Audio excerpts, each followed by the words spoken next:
कधीच नाही चुकणार तुमचे फेवरेट टीव्ही शोज झी5 सोबत, तेही एकदम फ्री। ताई या घरात खुश आहे, कम्फर्टेबल आहे, तिला तुमच्या घरात परत यायचं नाहीये। असं त्या बोलल्या काय? Kind of. काय मला बघा तुम्ही काय ते मराठी सांगा हे. म्हणजे ताईला तुमच्याशी लग्न करून पश्चाताप झालाय। मला काय खरं वाटत नाही। ठीक आहे, तुम्ही नका विश्वास ठेवू माझ्यावर, पण सत्य हेच आहे की ताई इथे आली आहे त्यामुळे ती खूप खुश आहे आणि तिला तुमच्या घरात परत यायचं नाहीये। तुम्ही ताईला एक स्वेटर दिला होतात ना जीजू, काय सांगू मी, ताईने तो फेकून दिला आणि मला म्हणाली आला लोचटासारखा परत मागे मागे।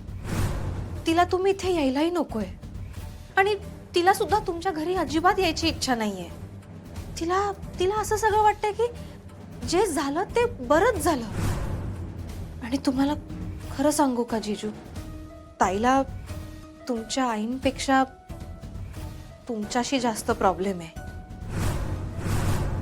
म्हणजे ती भुवनेश्वरी मॅडमचा ढाल म्हणून वापर करतेय।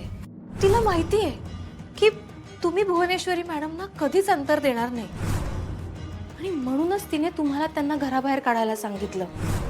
कारण मुळात ताईलाच त्या घरातून बाहेर निघायचं होतं। तुम्हाला अधिपती दिसले असणार आणि म्हणून तुम्ही रंग बदलले असणार, बरोबर? तुमच्या समोर या किती चांगल्या आहेत, यांना आपली किती काळजी आहे असं दाखवतात त्या, पण खरं तर यांना कसली काळजी नाहीये। बिलकुल थांबू नका, तुम्ही जावा।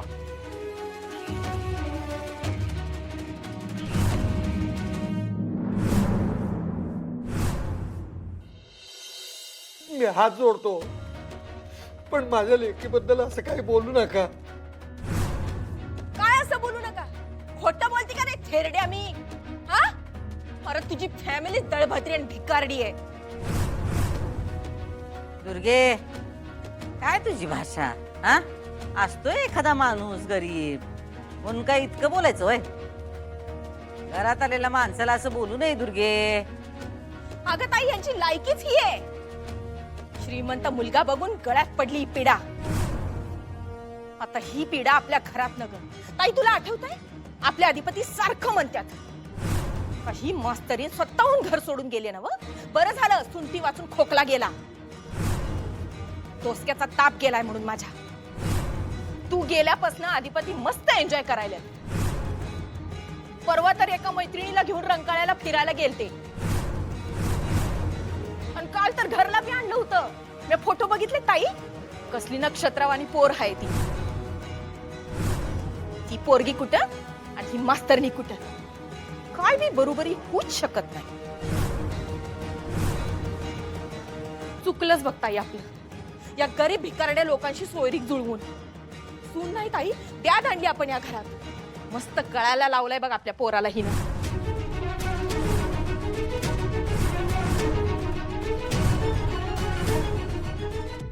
ओ नाही नाही इराताई, हे काय मला पटत नाही। मला खरंच वाटत नाही, तर मला शक्य वाटत नाही। जीजू तुम्हाला पटत नाहीये कारण तुम्ही खूप भोळे आहात। काय नाही, मास्तरीन बाई एकदम शुद्ध आहेत असं मी म्हणतोय का नाही? मास्तरीन बाई म्हणजे मंदिरातल्या ज्योतिवाणी आहेत बघा, पवित्र एकदम। कारण तुमचं प्रेम पवित्र आहे जीजू, तुमची दृष्टी तशी आहे। तसं नाही हो, हे बघा शेवटी घर म्हणल्यावर भांडायला लागणार इराताई। मास्तरीन बाई असा काही विचार करत असतील असं मला काय वाटत नाही। ताईचं ना हेच वैशिष्ट्य आहे, म्हणजे तिच्याकडे देवी देणगी असल्यासारखं आहे। म्हणजे सगळी माणसं एस्पेशली पुरुष तिच्याकडे ना ओढले जातात। म्हणजे बघा ना, ताईचा साधेपणा, तिचा ठामपणा हा लोकांना भावतो। आणि तसंही शाळेत शिक्षिका आहे म्हणल्यावर एक डॉमिनेशन असतंच बघा ताईचं, ते भुरळ घालतं तुम्हालाच नाही सगळ्यांनाच। आता तो कमल बघा ना, ताईसाठी किती वेडा झाला होता। तुम्ही आता उगाच ईशाला फाटे फोडू नका, त्या कमलचा काय विषय, इथं आमचा विषय झालाय। हो, तो किती हल्ला होता ताईमुळे। ते मास्तरीन बाईंमुळे नाही, ते कमलच डोसक्यातनं बाद होतं म्हणताना, पण त्याचा विषयच नाही आहे, इथं आमचा विषय चालू आहे। जीजू अहो तुम्हाला मुद्दा कळत नाहीये माझा. कळत तुम्हाला नाही आहे, तुम्ही उगाच मुद्दा भरकटवू नका. मी इथं मास्तरीनबाईसनी घरला घेऊन जायला आलोय बस. पण ताईला तुमच्या बरोबर यायचं नाहीये हेच सांगते मी तुम्हाला. त्या स्वतः म्हणल्या का तुम्हाला असं?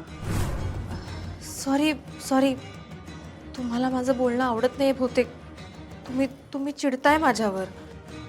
नाही ना, मी काय चिडत नाही. अहो, आमचा आवाजच तसा मोठाच आहे हो. राहू दे.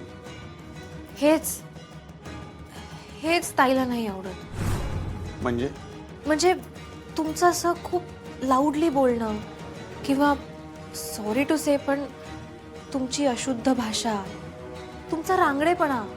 ताई कशी अशी साधी सरळ नाजूक अशी आहे ना, तिला सगळं एलिट लागतं. म्हणजे एलिट काय? बघा तुम्हाला तर हेही कळत नाहीये. आता नाही कळत, नाहीच कळत. तेवढं शिकलेलोच नाही आम्ही. तर काय लपल नव्हतं आणि ही गोष्ट जगजाहीर होती पहिल्यापासून. म्हणली की तुम्हाला. कसं आहे ना जीजू, ताईला वाटलं आधी की तिला ऍडजस्ट करता येईल.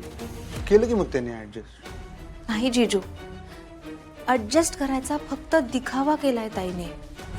मला नाही वाटत असं. तुम्हाला माझं काहीच पटत नाही ना, जाऊ दे. पण मला एका प्रश्नाचं उत्तर द्या जीजू. जर ताईचं खरंच तुमच्यावर प्रेम आहे तर तिने घर का सोडलं तुमचं?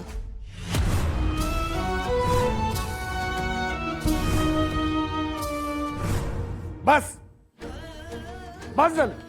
हो, मगाचपासून ऐकून घेतोय म्हणून किती बोलाल तुम्ही. हद्द केलीत तुम्ही. माझ्या सोन्यासारख्या पोरीला बॅड म्हणताय तुम्ही. गळाला लावायचे संस्कार नाही तो आमच्या मुलीवर. शिक्षिका आहे ती, इंडिपेंडंट मुलगी आहे ती. माझी मुलगी तुमची सून आहे हो.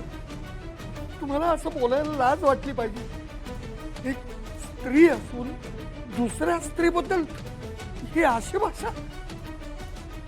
खबरदार, अक्षराबद्दल एक शब्दही बोललात ना तरी बघा. ए थेरड्या, तू तुझी अक्कल इकडे पाजळू नकस बर का. तू तुझ्या घरला जा, तिकडे अक्कल पाजळ, इकडे नाही. आणि काय म्हणलास र? सोन्यासारखी पोरगी हाय, गरीब घरची पोरगी हाय, मग गरीब घरी दिलीस नाही नव? पटवलंसच नव गडगंज पोरगा? गडगंज घरातच लावून दिलंस नव तू तुझ्या पोरीचं लगीन? जास्त टिमकी वाजवायची नाही बर का. आणि मी बोलणार, मी तिला बोलणार, पिढा बोलणार, अवदसा बोलणार, व्याज बोलणार, काय नाही बोलणार. तुझं काय काय करशील तू? बोल की काय करशील? दुर्गेश्वरी मॅडम, माझे बाबा सभ्यपणे बोलतायत तुमच्याशी. तुम्ही तुमची पायरी सोडून बोलू नका. ए चल गे, आली मोठी पायरीवाली. तू तुझी पायरी वळखायचीस हा? एवढा माज आहे तुला तर कशाला आलीस ग नाक घासा तिकडं?